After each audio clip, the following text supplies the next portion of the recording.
En un video de 7 minutos subido a sus redes sociales, la vicepresidenta Verónica Abad califica de acto de represión y grosera violación a la Constitución la sanción del Ministerio de Trabajo que la suspendió durante 150 días.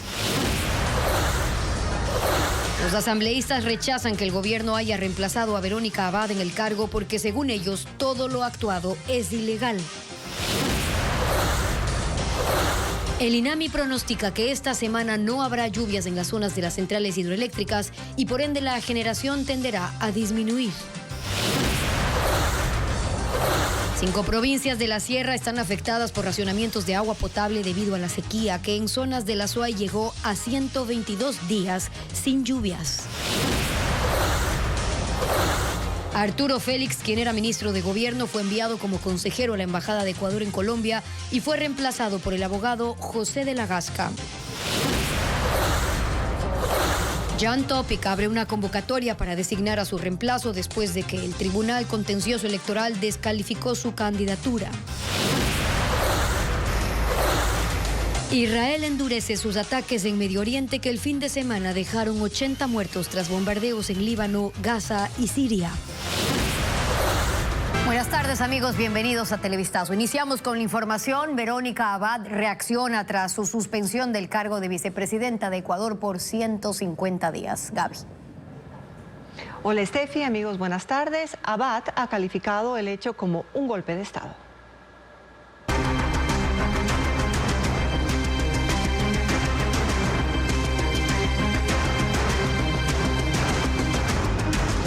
Abad, una suspensión ilegal.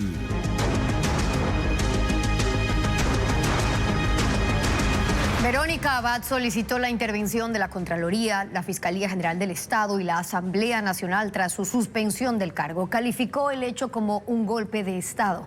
La vicepresidenta considera que el gobierno ha utilizado argumentos dictatoriales para tomarse la sucesión presidencial y asegurarse la reelección. Luisa María Heredia recogió sus declaraciones. Verónica Abad reaccionó a la suspensión por 150 días que el Ministerio de Trabajo le impuso por un supuesto abandono de funciones. Lo hizo en un video de casi 7 minutos que a las 20:30 del domingo publicó en sus cuentas en redes sociales. Se dirigió a los ecuatorianos para hacer una denuncia. Luego de tantos ataques ejecutados en mi contra por parte del presidente Daniel Noboa, sus ministros y el círculo cercano, denuncio que han vuelto a ejecutar una grosera violación a la Constitución y a las leyes ecuatorianas, con un sumario administrativo no aplicable a funcionarios electos en urnas. Para Abad, este es un acto de represión. Utilizando argumentos propios de una dictadura, el presidente Noboa, sus ministros, han preparado organizadamente la ruptura del orden constitucional y el evidente golpe de Estado que se prepara para el 6 de enero del 2025, para tomarse la sucesión presidencial. La vicepresidenta hizo un llamado a los organismos de control. A la Fiscalía del Estado sobre esta arrogación de funciones y otros delitos de una barbarie histórica. A la Defensoría del Pueblo. Pido actuar inmediatamente a la Asamblea Nacional para que conozca y fiscalice las acciones de la Presidencia de la República, el Ministerio de Relaciones Exteriores y Movilidad Humana, el Ministerio del Trabajo, que se desarrollan en mi contra. También llamo la atención a la Contraloría General del Estado para que de manera inmediata inicie un proceso de control sobre mi traslado a Turquía. Al finalizar su pronunciamiento, Verónica Abad, quien se encuentra en Ankara, Turquía, y por ahora no tiene previsto retornar al país, anunció que expondrá su caso ante la comunidad internacional. No precisó cuáles son las acciones que tomará. El sumario administrativo que deja a la vicepresidenta de la República fuera del cargo durante 5 meses está rodeado de vicios legales y constitucionales. Ecuador también se expone a sanciones internacionales por violar sentencias de la Corte Interamericana. Jacqueline Rodas nos informa. En un hecho sin precedentes, la vicepresidenta de la República, Verónica Abad, elegida por voto popular, fue suspendida por una secretaria del Ministerio de Trabajo. La decisión incurre en una serie de irregularidades masivamente denunciadas. entre ellas que se inventan una sanción que no consta en la Constitución. La vicepresidencia no es un cargo otorgado por el Ejecutivo. Abad lo ganó en las urnas y solo la Asamblea Nacional puede enjuiciarla o destituirla. La función esencial de la segunda mandataria es reemplazar al presidente, pero el gobierno está aplicando una norma laboral al encargo que le dio como embajadora en Israel. La resolución pone a un sumario administrativo sobre la norma suprema. La Constitución establece claramente que la ausencia temporal de la vicepresidenta de la República únicamente aplica en caso de enfermedad, fuerza mayor hasta por 3 meses o licencia concedida por la Asamblea. La sanción a Verónica Abad contempla su cese como vicepresidenta durante 150 días sin sueldo. Que la señora del Ministerio del Trabajo nos indique dónde dice la norma que puede ser 150 días. En ningún lado existe eso. No en ninguna parte de la Constitución ni de la LOCEP. Tú no puedes suspender una segunda dignataria a través de un proceso sumario administrativo. Eso significaría que mañana al presidente de la República le puedes meter una denuncia y que le sigan sumario administrativo. La suspensión de Abad también se va en contra de sentencias internacionales. La Corte Interamericana de Derechos Humanos, en el caso Petro versus Colombia, estableció que un órgano administrativo no puede sacar del cargo a una autoridad elegida democráticamente. Este camino que encontró el gobierno de Daniel Noboa para evitar que Abad lo reemplace durante la campaña electoral tuvo una segunda parte, igualmente cuestionada: asumir que la sanción laboral a la vicepresidenta sí configura su ausencia temporal y por tanto él puede designar a su reemplazo eligiendo un ministro de su gabinete. Noboa nombró a su secretaria de Planificación, Zahira Moya, como vicepresidenta de la República encargada. Si la sanción administrativa no se deroga y se cumple tal como fue expedida por el Ministerio de Trabajo, Verónica Abad volverá a su cargo el 8 de abril, luego de la primera vuelta electoral. La Asamblea espera analizar la situación de Verónica Abad esta semana y entre los planteamientos está no reconocer la designación de Zahira Moya como la vicepresidenta. Patricio Díaz informa que las bancadas cuestionan la decisión del presidente Noboa. Las bancadas legislativas, a excepción del oficialismo, cuestionan al presidente Noboa por la sanción a la vicepresidenta Verónica Abad y la designación de una nueva vicepresidenta encargada. Según los legisladores, la Asamblea es la única que puede revisar los actos de la segunda mandataria, por lo que la sanción administrativa de 150 días de suspensión, dicen, es ilegal e inconstitucional y piden a la presidenta de la Asamblea convocar al Pleno lo antes posible. Hay una sesión sobre la situación de Abad que quedó pendiente y ahora se espera sea convocada hasta el próximo miércoles. El vicepresidente del organismo reconoce que se requiere un pronunciamiento del Pleno. Una resolución rechazando y condenando el rompimiento de la ley y de la Constitución, y además aquello debe también ejercer una acción de fiscalización.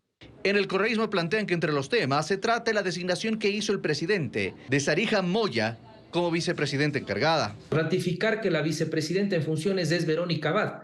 Y tercero, desconocer cualquier tipo de arrogación de funciones que se pueda dar por otra persona que quiera fungir como tal. Construye se suma al pedido de que el Pleno determine si reconoce a Moya como vicepresidenta.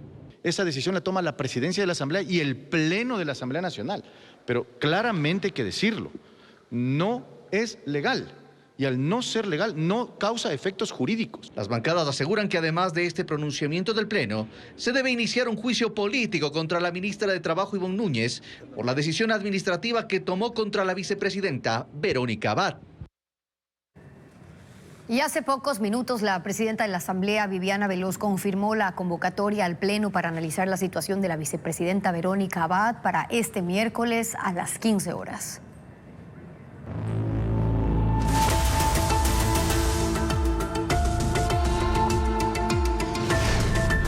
Apagones.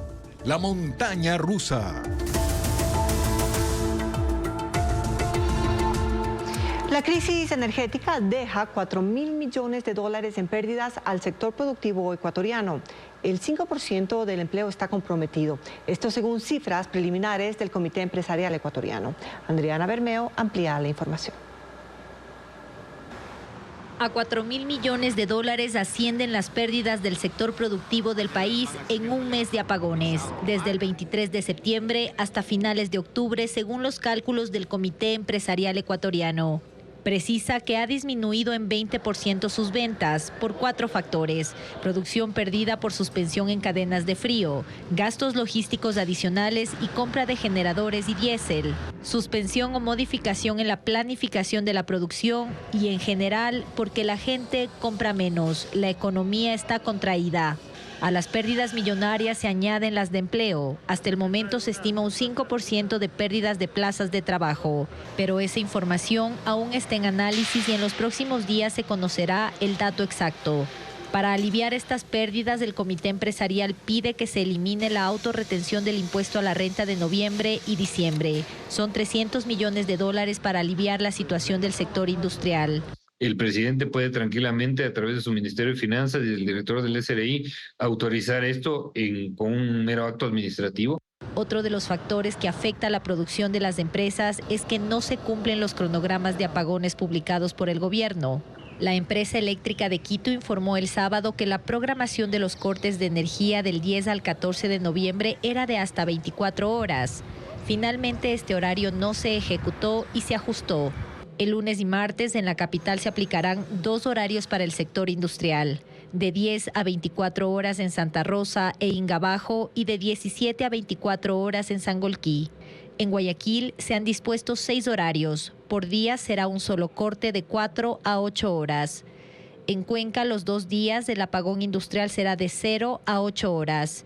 Y en Ambato los cortes serán de 17 a 24 horas en el parque industrial. Este fin de semana se reunió el Comité Asesor Permanente de Energía. Los empresarios presentaron sus propuestas y esperan que el gobierno las analice. Esta semana no lloverá en las zonas de influencia de las hidroeléctricas del país y por tanto el déficit hídrico que afecta a la generación energética no variará según las previsiones del INAMI. Francisco Garcés describe el panorama. Esta semana será igual de seca que la semana pasada. No habrá lluvia, sobre todo en las zonas de influencia de las hidroeléctricas del país. No habrá entonces más electricidad. Según las previsiones del INAMI, en la sierra habrá episodios esporádicos de lluvias que no servirán para mejorar los caudales de los ríos.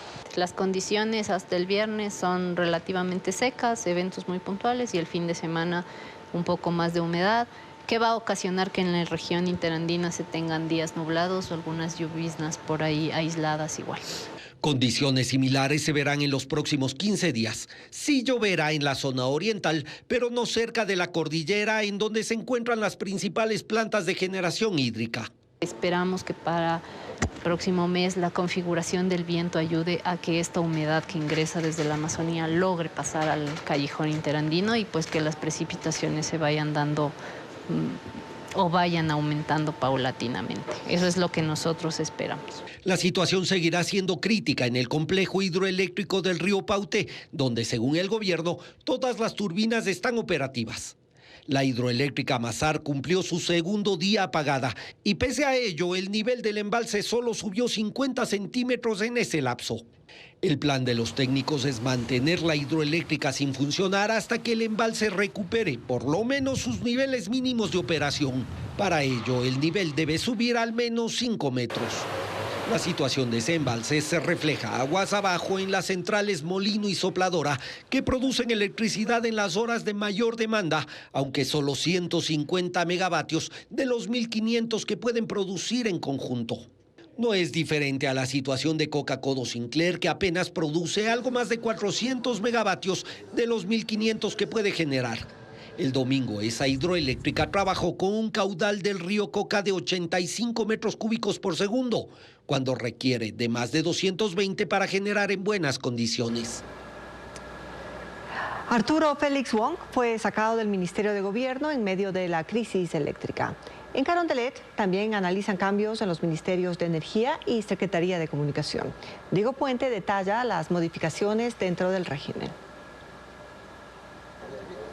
La agudización de la crisis eléctrica derivó en cambios del gabinete presidencial. Arturo Félix Wong, amigo personal de Daniel Noboa, quien lo acompañó en campaña, fue secretario de la administración y ostentó el cargo de ministro de gobierno durante 1 año y 3 meses, salió del gabinete. Carondelet prescinde de sus servicios y lo envía a Colombia. El presidente dio a conocer su decisión en X la noche del domingo y 15 horas después lo hizo oficial con este comunicado de presidencia. Lo delega como consejero en la Embajada de Ecuador en Bogotá para comprar energía y enfrentar la crisis interna. No detalla qué actividades cumplirá ni el equipo que lo acompañará en esta empresa. Félix Wong era uno de los rostros visibles en la crisis eléctrica. Minimizó su impacto, ironizó sobre lo que decían los técnicos y enfrentó con gritos a uno de ellos en una radio quiteña. ¿Cómo pueden darle micrófonos para que mientan al Ecuador? ¿Qué es lo que pasa? ¿Hasta cuándo siguen con estas mentiras? Su reemplazo en el Ministerio de Gobierno es José de la Gasca, quien fue embajador de Ecuador ante las Naciones Unidas desde noviembre del 2023. En el gobierno de Lenín Moreno fue titular de la extinta Secretaría Anticorrupción, a la que la fiscal Diana Salazar señaló de interferir en pesquisas judiciales. Fuentes de Carondelet indicaron que tras conocer que los cortes de energía serán de 12 horas, el presidente analiza otros cambios en el Ministerio de Energía y la Secretaría de Comunicación. No se sabe a qué niveles. Israel intensifica sus ataques contra enemigos en Medio Oriente. Este fin de semana murieron 80 personas en bombardeos contra Líbano, Gaza y Siria que destruyeron edificios y provocaron incendios. Los países árabes musulmanes fueron convocados de urgencia a una cumbre en Arabia Saudita. El reporte con Pedro Jiménez. Barrios en el sur de Beirut, que son identificados por Israel como bastiones de la guerrilla libanesa de Hezbollah, soportan ataques aéreos que se han intensificado desde el fin de semana. Edificios residenciales quedaron en escombros. Un depósito de combustibles fue alcanzado por una de las explosiones, provocando un incendio que rápidamente contaminó a decenas de vehículos. Y es que la escasez de diésel lleva a los residentes a almacenar combustibles en las casas a pesar de los riesgos. Otras bombas destruyeron residencias en el distrito de Almat en el norte de la capital. Y en el sur del Líbano, la ciudad costera de Tiro también ha sido blanco de estos ataques. La escalada en la guerra del Líbano se extiende a la vecina Siria. En la zona rural de Homs se reportó la destrucción de un depósito de municiones que según Israel pertenece a Hezbollah. 80 personas han muerto en la nueva ofensiva israelí lanzada desde el sábado, y eso incluye a los fallecidos en la franja de Gaza, donde las fuerzas de defensa persiguen a milicianos del grupo palestino Hamas, y donde la cifra total de víctimas fatales es de casi 42.000 en un año de guerra. Sin visos de un alto al fuego en ninguno de los frentes, miembros de la Liga Árabe y la Organización de Cooperación Islámica se reúnen en Riad, capital de Arabia Saudita, para abordar las guerras en Medio Oriente. Una cumbre extraordinaria en la que el presidente de la Autoridad Palestina, Mahmoud Abbas, ha pedido al Consejo de Seguridad de la ONU que suspenda la membresía de Israel.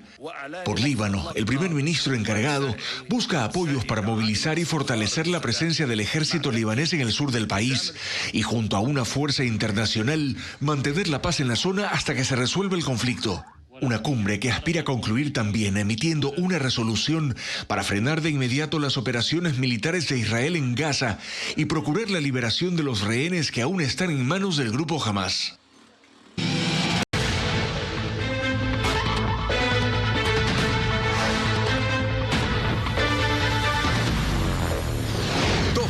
El TCE lo eliminó.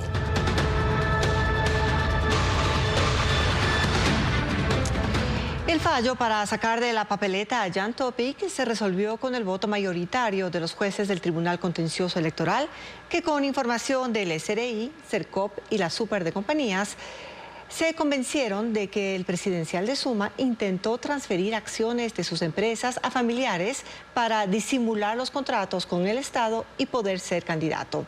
El informe con Hernán Higuera. En sesión extraordinaria, 4 de los 5 jueces del Tribunal Contencioso Electoral decidieron este domingo sacar a Jan Topic de la papeleta presidencial.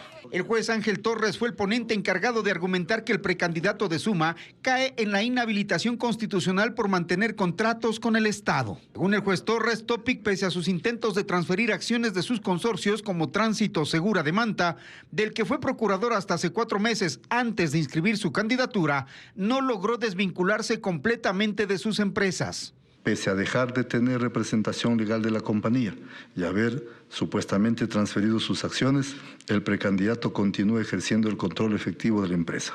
El juez exhibió ante el tribunal documentación declarada confidencial y certificada por el Servicio de Rentas Internas, la Superintendencia de Compañías y el Servicio de Contratación Pública, con la que demuestra, según dijo, que empresas como Telconet, Megadatos y otras tienen compromisos con el Estado, lo que genera un conflicto de intereses.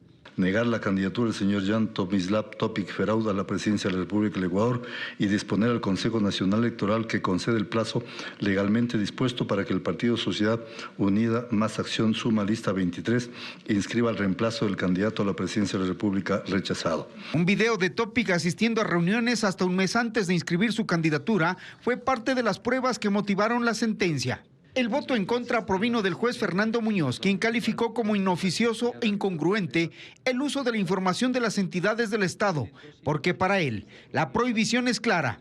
Se debía analizar si al momento que Topic inscribió su candidatura era o no contratista del Estado. Y también mostró documentos certificados del CERCOP, donde el día de la inscripción de la candidatura Topic no aparece como proveedor. La sentencia no tiene apelación y es vinculante.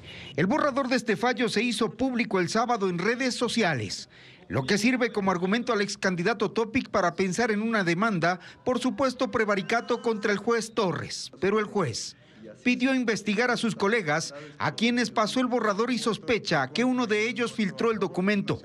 Pidió que el Consejo de Disciplina de la Judicatura de Pichincha investigue y se notifique al CNE la decisión de que Jan Topic esta vez no será candidato. El movimiento Suma empezó a buscar al reemplazo de Jan Topic tras la descalificación de su candidatura presidencial. Mediante una plataforma informática recibirá las postulaciones de los aspirantes hasta el próximo domingo. Paul Romero sigue el tema. El movimiento Suma empezó la búsqueda del candidato presidencial para reemplazar a Jan Topic. 11 horas después de su descalificación apareció la mañana de este lunes para anunciar el lanzamiento de un portal web para recibir carpetas de candidatos. Topic estuvo acompañado de la candidata a la vicepresidencia Michelle Calvache, el director nacional de Suma Guillermo Celi, entre otros dirigentes. Dijo que tiene que ser un hombre mayor de 36 años, con probidad notoria, que no tenga contratos con el Estado y ofreció anunciarlo el próximo domingo. De su eliminación de la papeleta electoral presidencial, responsabilizó directamente al mandatario Daniel Noboa, de quien dijo: tampoco vamos a dejar que este monigote, niño de ilusiones de emperador, dicte cómo tenemos que manejar nuestro país. Entonces vamos a armar, con democracia, la única forma de luchar contra la tiranía, el proceso de selección de candidato más amplio, más transparente, más masivo que ha visto el Ecuador. Así puso fin a su aspiración presidencial. Sin embargo, el movimiento que auspició su candidatura presentará el recurso de ampliación y aclaración de la sentencia una vez que llegue la notificación. Suma tiene 3 días para presentar este recurso administrativo y el tribunal 2 días para resolverlo. Según el experto electoral Esteban Ron, esa solicitud de aclaración y ampliación no modifica la sentencia. El último recurso que le queda a Topic es la presentación de una acción extraordinaria de protección ante la Corte Constitucional por vulneración de derechos. Pero al no existir plazos establecidos en la ley, el caso podría ser resuelto de forma extemporánea, es decir, después de las elecciones de febrero. De hecho, una de las cosas más complicadas en la Corte Constitucional es que califiquen una acción extraordinaria de protección, ¿sí? Y la calendarización de la Corte Constitucional de las acciones extraordinarias de protección ha sido larguísima. Topic no dijo si acudirá en última instancia a la Corte Constitucional. En el laboratorio del Instituto Nacional de Investigación Agropecuaria, INIAP, se conservan más de 29.000 muestras de semillas de plantas de Ecuador.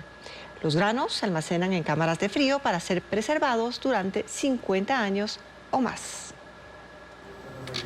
Semillas de papa, arberja, maní, zanahoria, yuca, camote o maíz son parte de las 29.000 muestras preservadas en el laboratorio del Instituto Nacional de Investigación Agropecuaria, INIAP. Este es el banco genético de las plantas del país y está en el sur de Quito. Ocupa 110 hectáreas y tiene 50 empleados. Se divide en una sección de conservación de semillas y otra de cultivos in vitro. Ambos son preservados en cámaras de frío.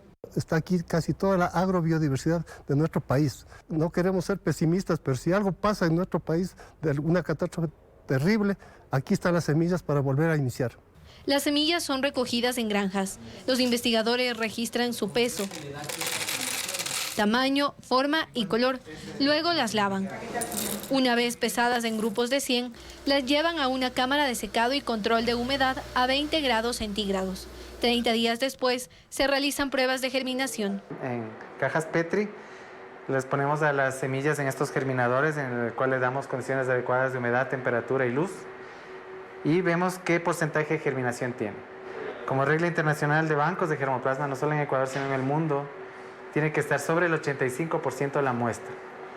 Si es que la germinación bajara del 85%, es obligación del banco de germoplasma sacar estos materiales. Culminada esta fase, son colocadas en fundas de aluminio plastificado estéril y selladas con una etiqueta donde figura el peso, año de ingreso y nombre. Cada empaque se almacena en una cámara de frío a menos 15 grados centígrados. En la lista de plantas preservadas hay especies únicas del Ecuador como Solanum chesmani, un tomate silvestre endémico de Galápagos, o el Gossypium barbadense, un algodón de color café, nativo de Loja. El INEAB ha estudiado 150 especies de este tipo.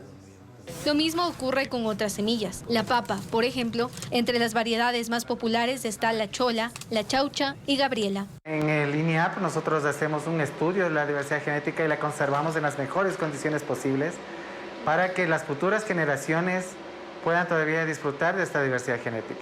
El laboratorio del Instituto Nacional de Investigación Agropecuaria tiene 17.099 muestras de semillas conservadas, más 12.000 de cultivo in vitro, que pueden ser preservadas y utilizadas hasta 50 años después de haber sido almacenadas. Y esta noche a las 19 horas en nuestra emisión de Televistazo Estelar tendremos una segunda entrega donde explicaremos cómo el laboratorio del INEAB preserva las plantas de naranjilla, papa y jícama en cámaras de frío con temperaturas de 5 a 7 grados centígrados para sembrarlas 2 años después. Destruyen campamentos de minería ilegal en Azuay y Carchi. En la zona de El Chical, en la frontera norte, dinamitaron 25 bocaminas que generaban $150.000 diarios. ¡Fuego a la carga! El estruendo de 25 explosiones rompió el silencio en El Pablo, una zona de El Chical al noroccidente de Carchi, donde mineros ilegales operaban un campamento que generaba $150.000 diarios. 25 bocaminas, procesadoras y herramientas fueron reducidas a escombros por miembros del ejército ecuatoriano. Este territorio colinda con las comunidades colombianas de Tayambí y San Juan, que están a solo 50 metros y enfrenta el acecho de grupos irregulares que buscan dominar la minería ilegal en la frontera norte. Con cargas explosivas de pentolita y dinamita, no solo se desactivan bocaminas, sino también campamentos que llegan a albergar hasta 80 personas. Por el difícil acceso, muchas de las veces hay la disposición de que se destruya in situ. Entonces ahí se procede a la destrucción con el personal de especialistas en explosivos, que es el EOD. En la provincia de Azuay, 4 retroexcavadoras y 2 motores de succión fueron dinamitados en un campamento clandestino identificado durante una operación militar en el sector Chumiral, en el cantón Ponce Enríquez. La maquinaria era empleada en la extracción de oro y manejada por miembros de la banda Los Lobos. El presidente electo de Estados Unidos, Donald Trump, anunció el nombramiento de Tom Homan para el control fronterizo y el manejo del programa de deportaciones masivas.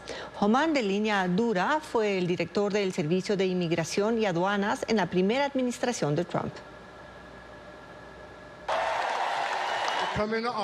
Este es Tom Homan, quien durante la convención republicana de junio dio este mensaje. To the millions of illegal aliens that Joe Biden's releasing our country in violation of federal law, you better start packing now. Y a los carteles de las drogas les dijo: He's going to designate you a terrorist organization, and he's going to wipe you off the face of the earth. You're done.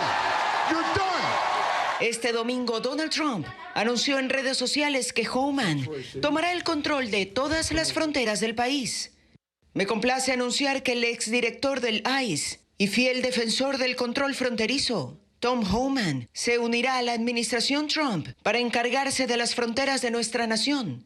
Pero además, Homan será el encargado de las deportaciones masivas. En una entrevista para el programa 60 Minutos de la cadena CBS, aseguró que las personas que migraron legalmente a Estados Unidos no deben preocuparse, que no habrá redadas en los vecindarios, tampoco se crearán campos de concentración para indocumentados, pero no descartó hacer registros en ciertos lugares de trabajo, previo a un proceso de investigación.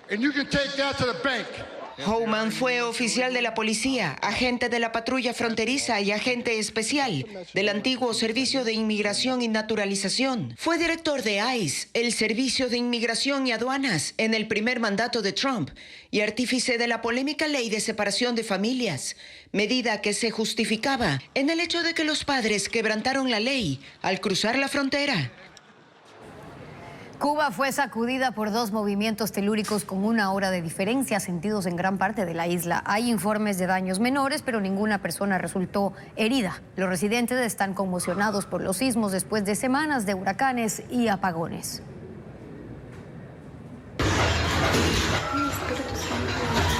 Dos movimientos telúricos provocaron pánico entre los habitantes de la región del este de Cuba.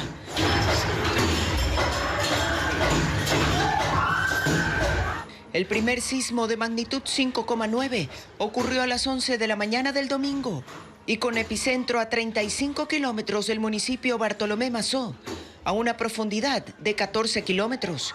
1 hora después, se reportó otro de 6,8 grados, a 39 kilómetros al sur de la misma ciudad y con 23,5 kilómetros de profundidad. Las personas asustadas salieron a la calle y luego compartieron imágenes de los daños.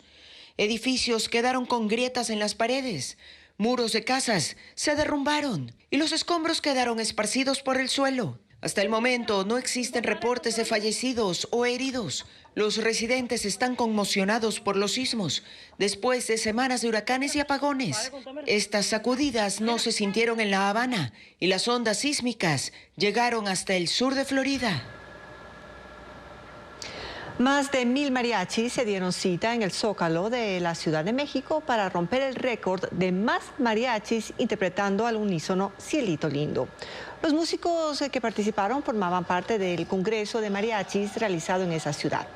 Para muchos de ellos, la música de mariachi es una tradición familiar o una profesión en la que se iniciaron desde muy pequeños. Cielito Lindo es un tema clásico de la música mexicana y también fue el tema escogido en 2013 por 700 músicos que lo interpretaron en Guadalajara. Cantones de la Sierra continúan con racionamientos de agua potable debido al estiaje y las zonas altas son las más afectadas. En Azuay, la sequía alcanza cifras históricas llegando a 122 días, superando la del 2023 que fue de 118 días. Lo informa Alfredo Zúñiga. La falta de lluvias sigue causando estragos en los ríos del país, donde se evidencian caudales y niveles cada vez más bajos. Esto agrava los racionamientos de agua potable, que este lunes se reportan en 5 provincias de la sierra: Loja, Carchi, Pichincha, Cotopaxi y Azuay. En esta última la sequía ya suma 122 días, una cifra récord. La del 2023 fue de 118 días. La empresa de agua potable de Cuenca, Etapa, señala que los afluentes Tomebamba y Tarqui están en estiaje, mientras el Yanuncay y el Machangara tienen un caudal bajo. Los afluentes lucen secos, con piedras al descubierto e incluso se puede caminar sobre ellos.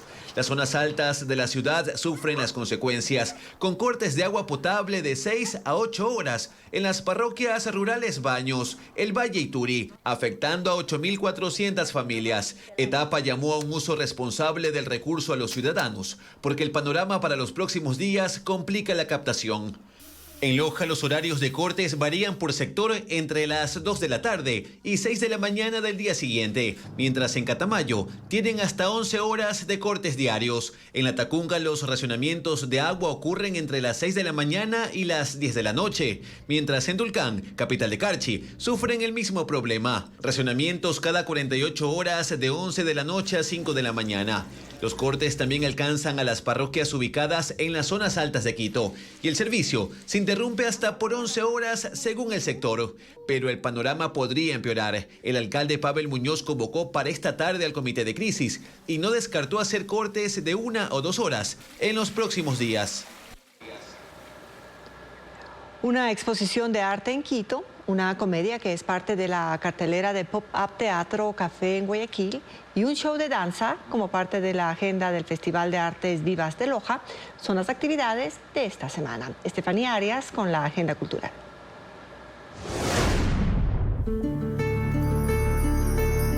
...20 cuadros que tratan de las complejidades del duelo desde una perspectiva femenina. Autorretratos que destacan fuerza y resiliencia. Die Trauer, nombre en alemán que significa el duelo. Así se llama esta exposición de la artista Irene Casar, que se inauguró en la Asociación Humboldt en Quito. La muestra gratuita estará abierta hasta el 23 de noviembre, de lunes a sábado, de 10 de la mañana a 7 de la noche. Oye, todo el feriado, no te bañaste. Y si la mejor forma de solucionar nuestros problemas es poniéndose en los zapatos del otro, esta pareja intercambiará sus papeles, pero las cosas no resultarán como tenía pensado. Si yo fuera tú, es la comedia que forma parte de la cartelera de noviembre de Pop-Up Teatro Café en Guayaquil. Las funciones son de miércoles a sábado a las 8, 9 y 10 de la noche.